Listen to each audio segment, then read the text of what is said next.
Scheduled caste से, अनुसूचित जाति, शेड्यूल्ड कास्ट। सबसे पहले शेड्यूल्ड कास्ट, अच्छा शक्ति नाम है तुम्हारा, शेड्यूल्ड कास्ट।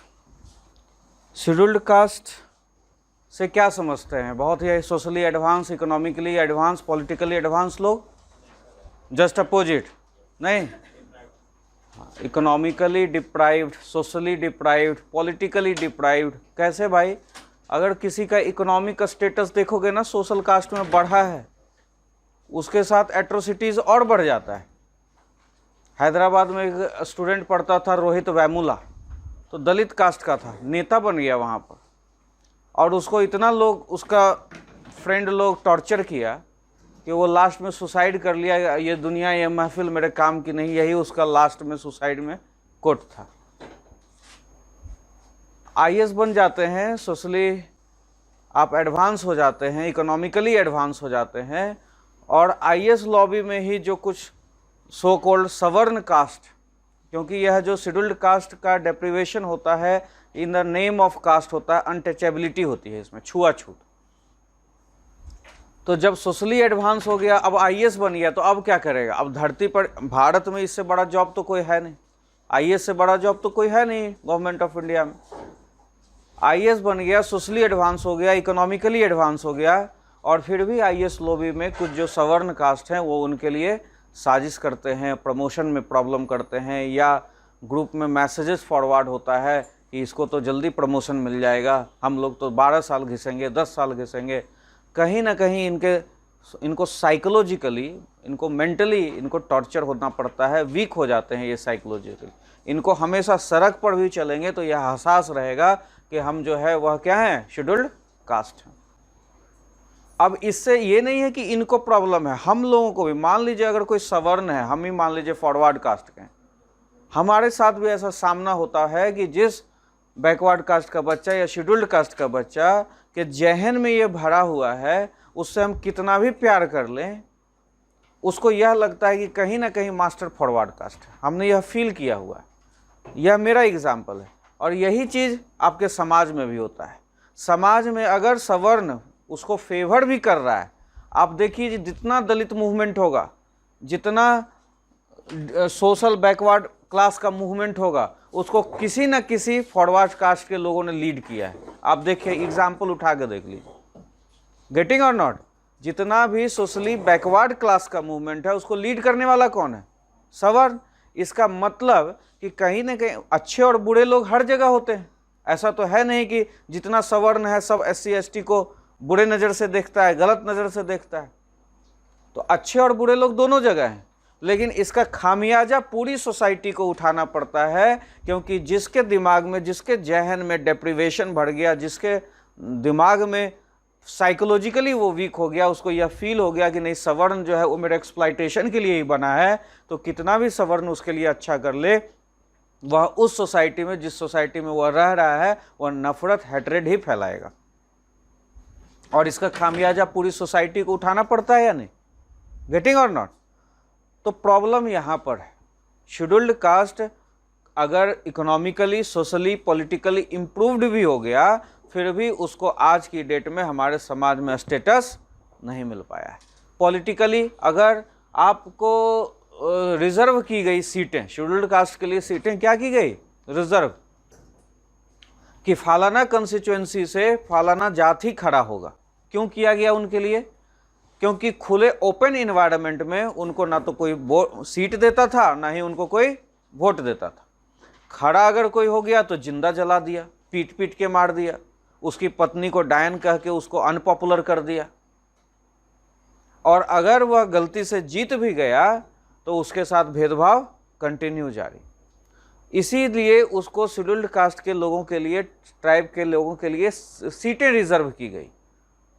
लेकिन पूरे भारत का चेकलिस्ट जितना भी सीट है उसका उठा कर देखिए, अनरिजर्व सीट पर SC ST नहीं जीत पाता है। अनरिजर्व सीट पर SC ST नहीं जीत पाता। यह भी आयरनी है, यह भी विडंबना है भारत का, जो कहता है कि हम लोग अब इंडिया में सिर्फ 2 ही जाति बची हुई है, गरीब और जो गरीब नहीं है, only poor and non poor. We are classifying ourselves कि हम लोगों में अब जाति प्रथा क्या हो गया है? खत्म हो गया है। और यहाँ पर जाति कौन सी बची हुई है? सिर्फ दो जाति, पुअर एंड नॉन पुअर। क्या सहमत हैं? Whether caste system has eradicated in India? Agree? Yes और नॉट? ऐसे बोल दोगे नो? हम सोचो जरा, ऐसे रैशनल लोग देखो, जैसे अभी हम लोग एनालिसिस कर रहे हैं शेड्यूल्ड कास्ट के प्रॉब्लम के बारे में, तो हमने लाइंस बोले उनके लिए कि अभी भी एक्सप्लॉयटेशन है, टॉर्चर है, और हम लोग यह कह रहे हैं कि इंडिया में कुछ लोगों का ओपिनियन है, आपके प्राइम मिनिस्टर का ओपिनियन है कि अगर जाति प्रथा होती, कास्ट होता, धर्म फैक्टर करता, तो मैं मोदी जीत नहीं पाता। ये आपके प्राइम मिनिस्टर का स्टेटमेंट। उनका यह कहना है कि भारत में सिर्फ दो ही तरह की जाति है, पुअर एंड नॉन पुअर, गरीब और जो गरीब नहीं। और उन्होंने कहा कि हमको सारे गरीबों ने वोट दिया है और इसीलिए मैं आपके सामने प्रधानमंत्री। इसका मतलब आपका प्राइम मिनिस्टर कह रहा है कि जाति प्रथा नहीं है। और हम लोग किस चीज़ की बात कर रहे हैं कि आप कितने भी IAS बन जाएं, सोशली एडवांस हो जाएं, इकोनॉमिकली एडवांस हो जाएं, पॉलिटिकली आपको सीट दे दिया जाए, लेकिन फिर भी कहीं ना कहीं प्रॉब्लम है। और फिर मैं आपसे क्वेश्चन कह रहा हूँ कि डू यू एग्री कि caste system has eradicated in India? तो हम लोग प्लेन आंसर सीधे स्ट्रेट अवे मना नहीं करते हैं, यस और नो नहीं कहते हैं। IAS में, सोशल जस्टिस में इस तरह से सीधे अगर आप किसी के फेवर में चले जाएंगे, किसी के अगेंस्ट में चले जाएंगे, तो आपको नुकसान उठाना पड़ सकता है। क्योंकि यहाँ पर कुछ व्यू पॉइंट वाले लोग यहाँ ये भी हैं जो कि ये बिलीव कर रहे हैं कि कास्ट सिस्टम डेमिनिश हुआ है। तुम ही बताओ कि जब ट्रेन आया, मूवमेंट्स होने लगे, पहले जो अनटचेबिलिटी प्रैक्टिस होती थी, क्या आज उस एक्सटेंट में है? नहीं।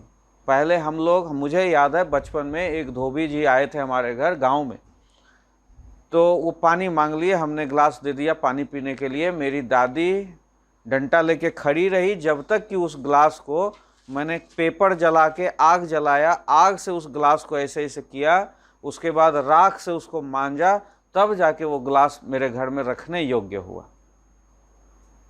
तो उस लेवल का जो एक्सट्रीम अनटचेबिलिटी प्रैक्टिस होता था, आज आपके घर में हो रहा है। आपकी माँ कह रही है कि तुमने धोबी को बुलाया है या तुमने SC को बुलाया है। आज आपके दोस्त किसी भी कास्ट के होंगे, आपके घर जाते हैं या नहीं जाते हैं, पानी पीते हैं या नहीं पीते हैं? अनटचेबिलिटी डिमिनिश हुई है। तो इस बात से सहमत हैं या नहीं? तो फिर सीधे कैसे कह देंगे? इसका मतलब आपको रैशनल आंसर देना पड़ेगा, मिला के आंसर देना पड़ेगा। यह लास्ट में आपका कंक्लूजन बनेगा। यह लास्ट में आपका क्या बनेगा? Conclusion.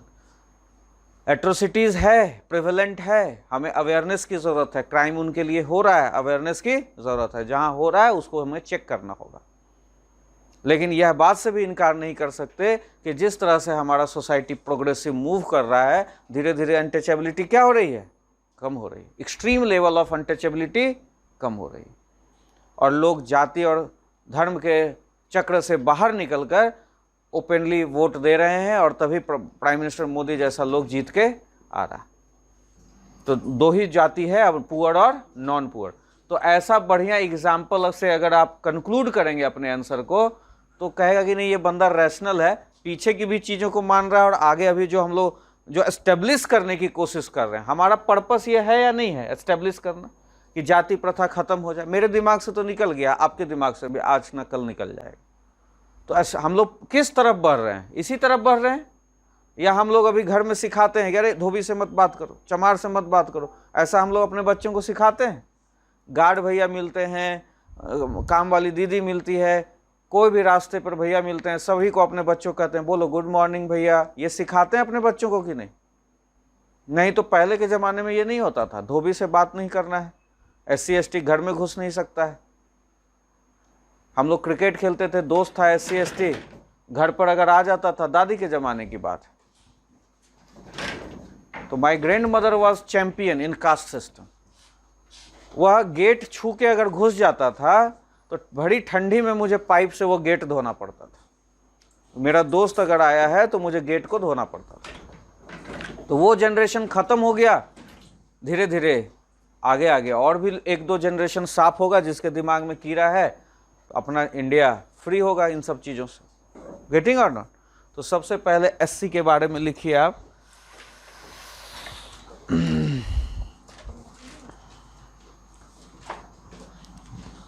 SC are those caste/races in the country, those castes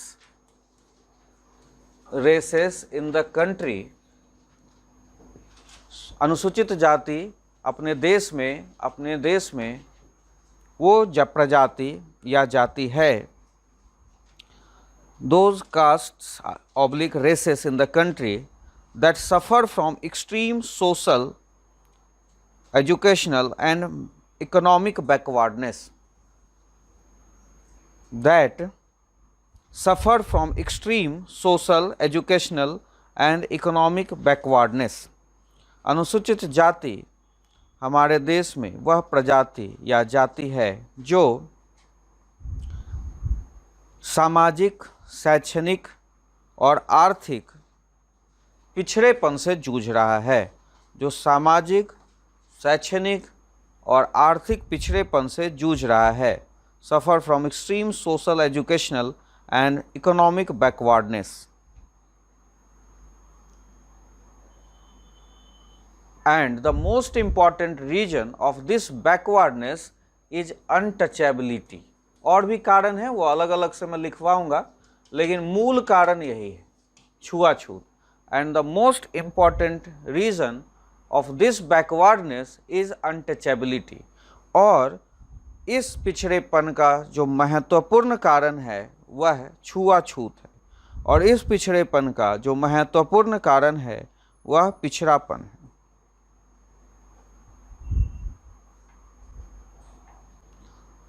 We need to, इसके आगे लिखे, we need to accelerate। English medium है ना, संगम के बगल में बैठ जाओ, आराम से इसको जाने दो, इस कुर्सी को आगे। We need to accelerate socio-economic development for these communities। हमें इस समुदाय के लिए we need to accelerate socio-economic development for these communities। हमें इस समुदाय के लिए सामाजिक आर्थिक उन्नति की बात करनी चाहिए। हमें इस समुदाय के लिए सामाजिक आर्थिक विकास की बात करनी चाहिए। इसी के साथ लिखो, these communities are notified as scheduled caste। These communities are notified as scheduled caste। इस समुदाय को अनुच्छेद 341 इस समुदाय को अनुच्छेद 341 के उपबंध 1 के अनुसार, अनुच्छेद 341 के उपबंध 1 के अनुसार अनुसूचित जाति का दर्जा, जल्दी जल्दी लिखो अर्चना, अनुसूचित जाति का दर्जा हमारे संविधान में दिया गया है। These communities are notified as scheduled caste as per clause 1 of article 341, as per clause 1 of article 341 of our constitution। clause 1 of article 341 of our constitution।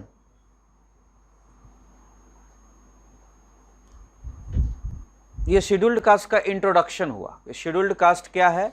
तो इकोनॉमिकली, एजुकेशनली, सोशली बैकवर्ड है। और क्यों, मूल कारण क्या है? तो अनटचेबिलिटी है, इसको हमें उन्नत अवस्था में पहुंचाना है। और इसमें यही लिखा गया है कि ये कहाँ से इसको परिभाषित किया गया, तो अनुच्छेद 341 के क्लाउज 1 में इसको अनुसूचित जाति कहा गया है। ठीक है, इंट्रोडक्शन क्लियर है।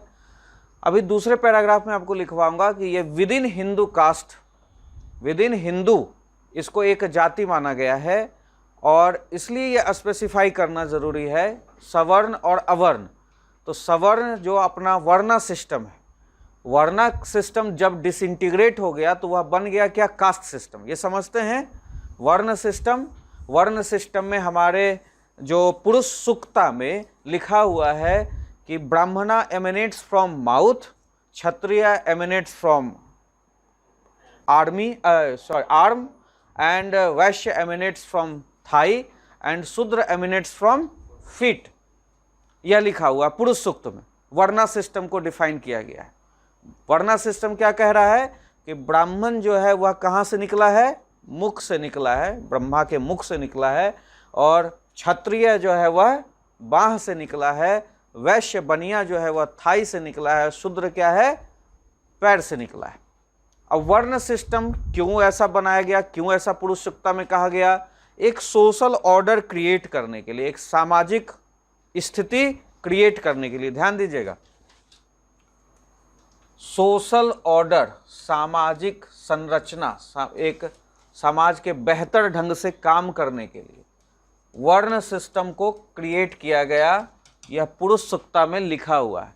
इसमें सोशल ऑर्डर को क्रिएट करने का बात इसलिए कहा जा रहा है क्योंकि इसमें यह भी स्पेसिफाई है कि anyone can move his status from Shudra to Kshatriya, Shudra to Vaishya, Shudra to Brahmin. Anyone can move his और her status with good karma. Getting और नॉट? कोई भी जन्म से ब्राह्मण नहीं है। इसका कहने का मतलब क्या है? क्योंकि कोई भी जन्म से ब्राह्मण नहीं है। किस चीज से ब्राह्मण है? कर्म से। 3 इडियट में इस चीज को समझाया है। हम लोग आए हैं, ठप्पा दिखाता है ना वहां, देखो कौन हिंदू है कौन मुस्लिम है। तो हम लोग कैसे जन्म लेते हैं? नेक्ट रोते हुए आते हैं। हम लोगों पे हिंदू या मुस्लिम का धब्बा नहीं, जाति का धब्बा नहीं, लेकिन जिस परिवार में पैदा हुए तो हम लोगों को ब्रांडिंग कर दी जाती है कि आप ब्राह्मण हो गए, आप शूद्र हो गए। लेकिन यहां पर पुरुष सूक्ता का क्या है? पुरुष सूक्ता कह रहा है कि सभी लोग, एवरीवन बॉर्न इज इनसिग्निफिकेंट। जो भी जन्म लिया है वह क्या है? महत्वहीन है। अभी आप हम लोग जो घमंड करते हैं ना, हम लोग सब क्या हैं? महत्वहीन। हमारा कोई भी स्टेटस नहीं है। कितना भी एटीट्यूड में रह लें आप लोग, हम लोग क्या हैं? जीरो। कब हम लोग बनेंगे? When we will do good karma. जब आपको महात्मा गांधी का नाम आज हम लोग जानते हैं, हम लोग महात्मा गांधी, आपके दादाजी भी होंगे। क्या आपके दादाजी का नाम मैं जानता हूं? नहीं जानता। महात्मा गांधी का नाम जानते हैं हम लोग, सभी लोग। इसका मतलब Mahatma Gandhi has done some good work. Vivekananda, Subhash Chandra Bose, we are knowing them by their work. कभी बोलते हैं हम लोग जैसे लोग कि महात्मा गांधी बनिया थे? विवेकानंद का जाति किसी को पता है? महात्मा गांधी का तो चलो पता भी है, विवेकानंद का जाति किसी को पता है? नहीं पता। तो we are born as insignificant. हमें यह समझना है, जो इस बात को समझ लिया, जो इसको दिलो दिमाग में बिठा लिया, वह इंसान कभी घमंड नहीं करेगा। We are born as insignificant. हम लोग सभी लोग महत्वहीन हैं। And we can upgrade our status with good karma. यह पुरुष सूक्ता में लिखा हुआ। इसका मतलब पुरुष सूक्ता जो आज की डेट में रिजिड कास्ट सिस्टम है उसको बढ़ावा नहीं देता है। पुरुष सूक्ता में अच्छी बात लिखी गई है सोशल ऑर्डर को बनाने के लिए। भाई तुम अगर सब लोग कलेक्टर बन जाओ तो क्लर्क का काम कौन करेगा? इसका मतलब कोई सोशल ऑर्डर तो होगा। इंजीनियर होंगे, डॉक्टर होंगे, कोई गटर साफ करने वाला सैनिटेशन वर्कर भी होगा। या अगर आप सभी लोग आईएएस बन गए, गटर कौन साफ करेगा? सोशल ऑर्डर कैसे काम करेगा? मान लीजिए मैं पढ़ा रहा हूँ, क्यों पढ़ा रहा हूँ? तो घर में 2 काम वाली है, टेंशन फ्री है, चलो एक बच्चा को देख रही है, खाना बना रही है, यहाँ मैं अपने आप के सामने पढ़ा रहा हूँ। यही सोशल ऑर्डर है ना। सबको मिले मेहनत के मुताबिक अपना अपना हिस्सा। तो जो जितना मेहनत करेगा वो उतना पाएगा। तो इस हिसाब से पुरुष सूक्ता वर्णा सिस्टम को डिफाइन करता है। वर्णा सिस्टम कभी भी यह नहीं कहता है कि आप लोग एक दूसरे से अलग हो। वर्णा सिस्टम में अलग इसलिए है क्योंकि समाज को चलाना है। समाज में हर तरह के लोग होंगे तभी समाज चलेगा। इसलिए ब्रह्मा के मुंह से ब्राह्मण निकला है, वहां से क्षत्रिय निकला है, यह कोई गलत बात नहीं। इसका मतलब वर्ण सिस्टम वाज राइट। लेकिन varna system when degraded into caste system, वो हमारा सिरदर्द बन गया। एक हिंदू कास्ट में ही कितनी जातियां। आप यादव जी को ही उठाइएगा तो कोई कहेगा हम अहीर हैं, कोई कहेगा हम यदुवंशी हैं। आप राजपूत में ही उठाएंगे तो कोई कहेगा हम परमार हैं, कोई कहेगा हम ओरिजिनल राजपूत हैं, कोई कहेगा हम, मतलब कोई एक्सेप्ट नहीं करेगा, लेकिन किसी को कोई कहेगा ये हाइब्रिड है, इसके जो फोर फादर्स थे वो अपनी दासी के साथ सो गए तो ये मिक्स राजपूत पैदा हो गया। इस तरह से हम लोग एक दूसरे को अलग अलग करते हैं और जाति के नाम पर क्या करते हैं, लड़ते हैं। तो यहां पर SC ST को हिंदू के अंदर रखा जाने का एक पर्पस यह भी है क्योंकि इसको जबरदस्ती धर्मापरिवर्तन करके हम लोग क्रिश्चियनिटी में कन्वर्ट कर देते हैं। SC को हमारे देश में कुछ प्रिविलेजेज मिले हुए हैं, ST को हमारे देश में कुछ प्रिविलेजेज मिले हुए हैं। अगर आप क्रिश्चियनिटी कन्वर्ट कर लेते हैं तो आप क्या हो जाते हैं, माइनॉरिटी, और माइनॉरिटी को भी कुछ स्पेशल प्रिविलेजेज मिले हुए हैं, अलग से हम लोग पढ़ेंगे। इसका मतलब जो SC चालाक है वो ईसाई बन गया। अब निर्मला अदरवाइज किसी बात को नहीं लेना, कहाँ है वो, ये सब अदरवाइज नहीं लेना। हम यहाँ भूमिहार, राजपूत, यादव सब की खिंचाई करने वाले हैं इंडियन सोसाइटी सोशल जस्टिस की क्लास में,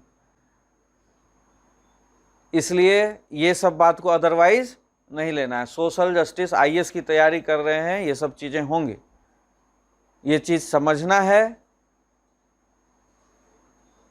और विवेकानुसार काम करना है।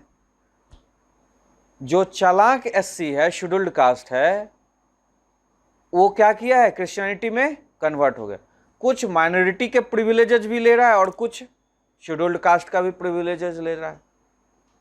अब इससे ओरिजिनल जो शेड्यूल्ड कास्ट अभी भी डिप्राइव्ड है उसको प्रॉब्लम है या नहीं भाई? हम अगर शेड्यूल्ड कास्ट हैं, हमने क्रिश्चियनिटी धारण नहीं किया और फिर भी हम पिछड़े झोगी झोपड़ी में रह रहे हैं और हमारा बेनिफिट कौन ले जा रहा है? जो एडवांस हो गया आफ्टर कन्वर्टिंग क्रिश्चियनिटी। क्रिश्चियनिटी में कन्वर्ट होने के तुरंत बाद प्रिविलेजेज मिलने रहते हैं, चर्च के साइड से भी फंडिंग आती है, बढ़िया स्कूलिंग हो जाती है बच्चों की।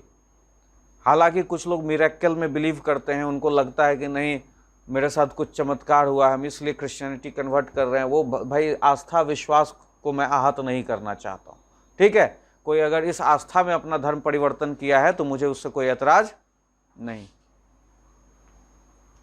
लेकिन यहां पर दिक्कत यही आ रही है कि जो SC कन्वर्टी नहीं है उसका प्रिविलेजेज वह SC ले जा रहा है जो क्रिश्चियनिटी में कन्वर्ट हो गया है, वो उससे एडवांस हो गया है। आप आज ही एग्जाम में देख लीजिए, जब SC का फॉर्म भरते हैं तो आपका एक ग्रुप है, सच्चिदानंद सिंह ने एक SC के लिए एक टर्म बनाया। सच्चिदानंद सिंह एक एंथ्रोपोलॉजिस्ट हैं जिनके द्वारा एक वर्ड कॉइन किया गया है, एलीट SC ST, एलीट वर्ग। उसमें एक खास वर्ग है और वो यह डिफाइन कर रहे हैं कि सारा का सारा बेनिफिट ये कौन ले जा रहा है, एलीट SC ST ले जा रहा है। मतलब अभी भी हमें ध्यान देने की किसकी तरफ जरूरत है, डिप्राइव्ड SC ST की तरफ। तो एक यह चीज इसलिए इसको डिफाइन करना जरूरी है कि हिंदू में ही यह है SC, और अगर कोई कन्वर्ट हो रहा है तो उसको ना डिनाई करने की बात चल रही है कि उसको SC वाला प्रिविलेजेज नहीं मिलेगा। अगर आप क्रिश्चियनिटी में कन्वर्ट कर गए, शेड्यूल्ड कास्ट हैं, तो फिर जाइए माइनॉरिटी का आप स्टेटस एंजॉय कीजिए, आपको शेड्यूल्ड कास्ट का जो बेनिफिट है वो नहीं मिलेगा। गेटिंग और नॉट? तो इस तरह की बातें चल रही है, इसलिए दूसरे पैराग्राफ में आप लिखिए रिजर्वेशन नहीं, इसके ऊपर हम लोग आएंगे। थोड़ा सा हिंट मैं दे देता हूँ, ये एक बहुत बड़ा टॉपिक है। रिजर्वेशन के ऊपर एक क्लास भी चर्चा की जाए तो कम है, और रिजर्वेशन होना चाहिए। हमारे कॉन्स्टिट्यूशन में इसका प्रोविज़न है, अच्छे से दिमाग में बिठा लीजिए, नहीं तो जो फॉरवर्ड कास्ट के लोग हैं उनको वहाँ पर बेचैनी होगी। रिजर्वेशन इक्वालिटी को प्रमोट कर रहा है। सोशली बैकवर्डनेस जो भी है, इकोनॉमिकली बैकवर्डनेस जो भी है, जो भी इस तरह की चीज़ें डिफाइन की गई कॉन्स्टिट्यूशन में, उसको बढ़ाने के लिए, उसको उस डिस्पैरिटी को कम करने के लिए रिजर्वेशन दिया गया। हाँ, यह बात है अलग कि रिजर्वेशन जो दिया गया था वह इनिशियली सिर्फ 10 साल के लिए दिया गया था, धीरे धीरे 10 साल के लिए दिया गया था। यह सोचा गया कि 10 साल में जो डिप्राइव्ड सेक्शन है वो क्या कर लेगा, इक्वालिटी पा लेगा। लेकिन यह देखा गया, जो आज हम क्यों सोशल जस्टिस पढ़ रहे हैं, देखा गया कि अगर कोई सोशली बैकवर्ड क्लास अगर इम्प्रूव भी हो गया, अपना स्टेटस भी इम्प्रूव कर लिया, फिर भी उसके साथ भेदभाव होता रहा। तो ज़रूरत महसूस हुई कि 10 साल के लिए और कर दो, 10 साल के लिए और कर दो, और जब आज हम लोग बात कर रहे हैं तो एलीट SC ST निकल कर सामने आ गया। हम यह देख रहे हैं कि ज्यादा से ज्यादा बेनिफिट कौन ले जा रहा है? एलीट। इसका मतलब आज हमें इस रिजर्वेशन सिस्टम के ऊपर सोचने की जरूरत है। We need to reform this existing system, we need to include exclusion in our present reservation system. हमें आज के मौजूदा रिजर्वेशन प्रणाली में एक्सक्लूजन का प्रोविजन शामिल करना होगा कि किसको छोड़ा जाए, किसको छोड़ा जाए। टीना डाबी का दादाजी ले लिया, टीना डाबी के पापा जी ले लिए, अब टीना डाबी भी ले ली, भाई 3 रिजर्वेशन ले लिया रिजर्वेशन। अब टीना डाबी का जो बच्चा होगा उसको हम एक्सक्लूड कर देंगे, उसको हम रिजर्वेशन नहीं देंगे। यह प्रोविजन बस आ जाए तो धीरे धीरे धीरे धीरे जिन SC को रिजर्वेशन नहीं मिला है आज तक, उनको भी 1-1, 2-2, 3-3 बार मिल जाएगा। गेटिंग और नॉट?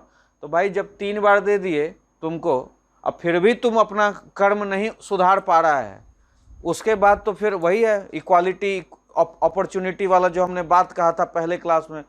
हमें क्या जरूरत है? We need to provide equal opportunity to all.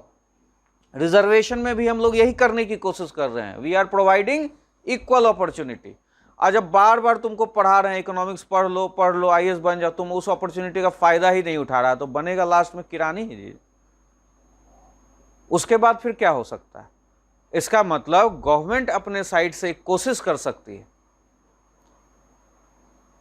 और इसको लॉन्ग टर्म में यह खत्म हो जाए, लोगों की जरूरत ही ना रहे, इसके लिए आपको शिक्षा और स्वास्थ्य का स्तर सुधारना होगा, तभी रिजर्वेशन सिस्टम को आप मना कर सकते हैं।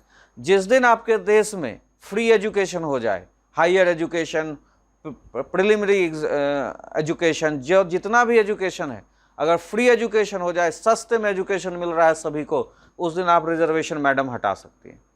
लेकिन उसके पहले अगर आप फॉरवर्ड कास्ट हैं और आप ये सोच रहे हैं कि आपके साथ गलत हो रहा है, तो ऐसे बात नहीं।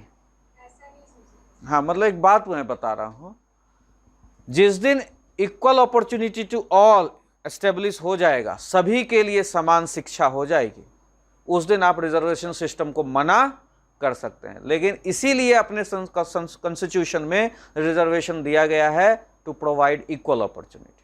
लेकिन हाँ, इसमें एग्जिस्टिंग सिस्टम में प्रॉब्लम आ रही है क्योंकि कुछ एलीट SC ST बार बार इसका मजा ले रहे हैं। तो उनके लिए क्या प्रोविजन करना होगा? एक्सक्लूजन। क्या प्रोविजन करना होगा? उसको निकालना होगा। टीना डाबी वाला एग्जांपल से समझे? तो अब आपसे इंटरव्यू में कुछ कोई पूछेगा whether reservation system should be there और नॉट, तो उसको एक्सप्लेन कर सकते हैं? तो बोलो, कौन बोलेगा? अंजलि बोलो, काजल बोलो, 2 लाइन में बोलो, जो समझे हो वो बोलो। Whether reservation system should be exist और नॉट?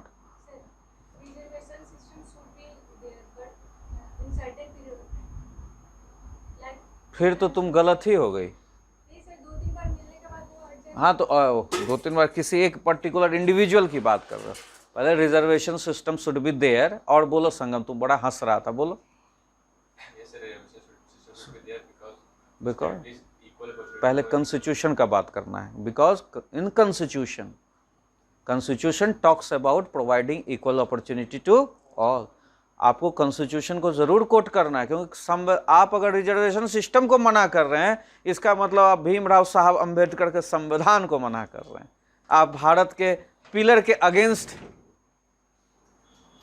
भारत के एस्टेब्लिश्ड पिलर के अगेंस्ट है। इसलिए हम रिजर्वेशन को मना नहीं कर सकते और कॉन्स्टिट्यूशन को कोट करेंगे कि कॉन्स्टिट्यूशन में इक्वल अपॉर्चुनिटी टू ऑल को एस्टेब्लिश करने के लिए रिजर्वेशन का जो प्रोविजन है वो सही है। हाँ, इस बात में मना नहीं कर सकते कि एग्जिस्टिंग रिजर्वेशन सिस्टम में few SC ST, elite SC ST are getting benefited, so we need to include exclusion system for them. हमें उन लोगों के लिए एक बाहर का रास्ता अपनाना पड़ेगा कि किस तरह से उनको बाहर निकाला जाए, and we need to include more and more deprived SC STs, फिर सबको मिलेगा। और इन लॉन्ग टर्म में सॉल्यूशन क्या होगा? Long term we need to provide free education, free health to all, so that reservation की जरूरत ही ना रहे। भाई जब आपको शिक्षा मिल जाएगा तो आप नौकरी के लिए रिजर्वेशन की बात करेंगे? जब आपको शिक्षा मिल जाएगा, आप कहीं भी खड़े होके कुछ भी काम कर सकते हैं, सेल्फ एम्प्लॉयड बन सकते हैं।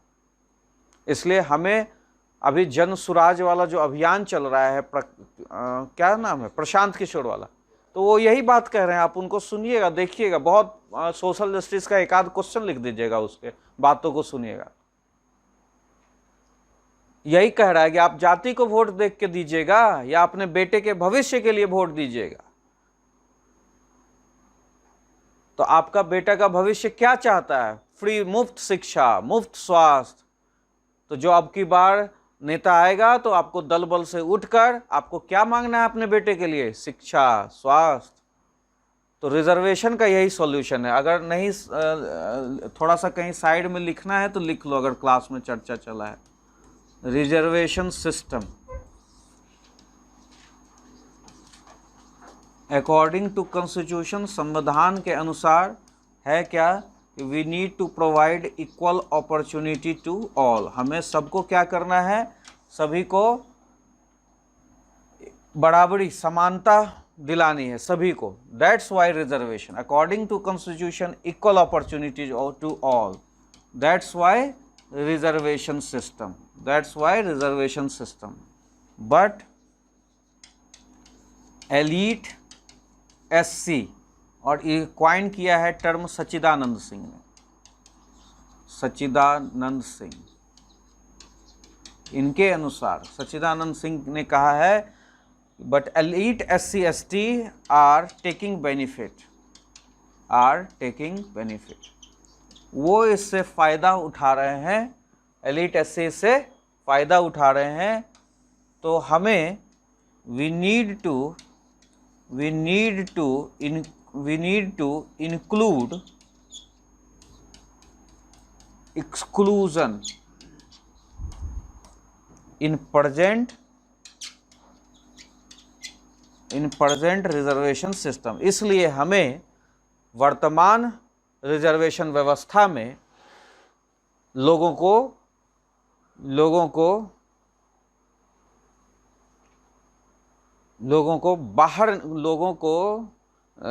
इसलिए हमें वर्तमान रिजर्वेशन प्रणाली में जो लोग रिजर्वेशन प्रणाली का फ़ायदा ले चुके हैं उन्हें बाहर का रास्ता दिखाना होगा, we need to include exclusion in present also in long run और दीर्घकाल में also in long run we need to provide free education and free health to create atmosphere of equality, और दीर्घकाल में हमें मुफ्त शिक्षा, मुफ्त स्वास्थ्य देना होगा, जिससे कि एक समानता का माहौल बन सके और रिजर्वेशन की हमें ज़रूरत महसूस ना हो। And we don't feel need of reservation, और हमें रिजर्वेशन की आवश्यकता महसूस ना हो। कहीं साइड में लिख लेना, ऐसा नहीं कि जो हम लिखवा रहे हैं उसी में बीच में खिचड़ी बना देना। चलो, अब क्वेश्चन पूछा, अगर क्या नाम है बाबू तुम्हारा? अंजू। क्वेश्चन पूछा तो निकल के कुछ सामने आया ना, तो क्वेश्चन पूछोगे मास्टर से तभी तो यूपीएससी के अकॉर्डिंग पढ़ाई होगी, नहीं तो फिर पढ़ाई नहीं होगी।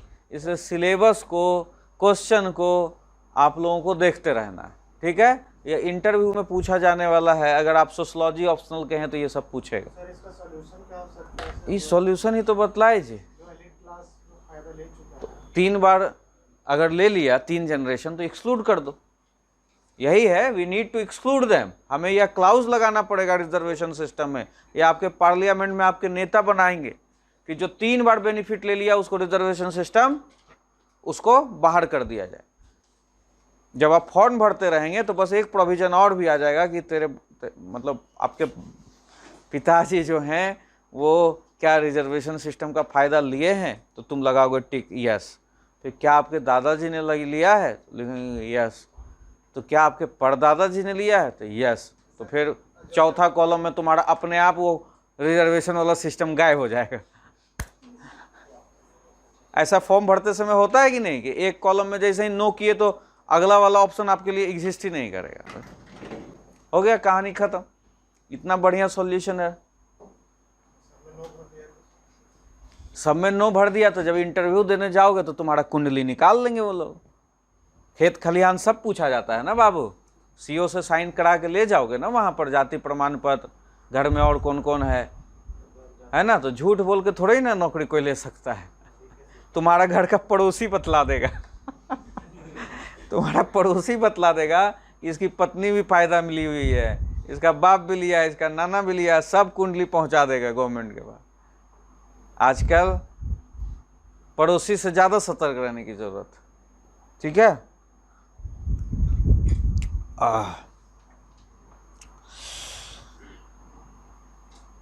लिखिए, पैराग्राफ चेंज करके उतना जो भाषण दिया वर्ण सिस्टम, कास्ट सिस्टम, वो एक लाइन समझाने के लिए कि only marginalised section of scheduled caste, कौन, only marginalised section of scheduled caste can be included in under Hindu umbrella. इसका मतलब जो कन्वर्टी हो गया उसको हम शेड्यूल्ड कास्ट नहीं कहेंगे, ठीक है। इस बात को समझ रहे हैं। उसको अब अपॉर्चुनिटी, यहां सरना धर्म झारखंड में क्यों लाने की कोशिश कर रहा है, मेन रीजन यही, जो अनुसूचित जाति जनजाति बेचारा अपना रूट पे चिपका हुआ है, सरना धर्म को प्रैक्टिस कर रहा है, वो पिछड़ा है। और जो एससी कन्वर्ट हो गया, जो एसटी कन्वर्ट हो गया, उस मलाई खा रहा है और वो दोनों तरफ से रिजर्वेशन का बेनिफिट ले रहा है। तो कह रहा है कि हमको सरना धर्म को रिकॉग्नाइज करो, इसको कुछ स्पेशल बेनिफिट दो। और ये होना चाहिए, क्योंकि आप एक ही साथ माइनॉरिटी और शेड्यूल्ड कास्ट का बेनिफिट। अब ऐसे बात मैं बोल रहा हूं निर्मला, लेकिन क्या है ना कि बहुत ज्यादा बेनिफिट है ही नहीं। आपको जो दिखता है वो एक्चुअली में सरकार जो देती है वो एक्चुअली तो करप्शन सिस्टम लेवल ऐसा है कि सब इधर ही बट जाता है। लेकिन जो सिस्टम है उसके लिए मैं बोल रहा हूं। आप कहेंगे कि यार हमको तो आज तक कोई बेनिफिट नहीं मिला, सर बार बार कह रहे हैं बेनिफिट इसको छीनना होगा छीनना होगा। एज सच बहुत ज़्यादा कुछ बिग अचीवमेंट यहाँ पर आपको लेने के लिए नहीं है।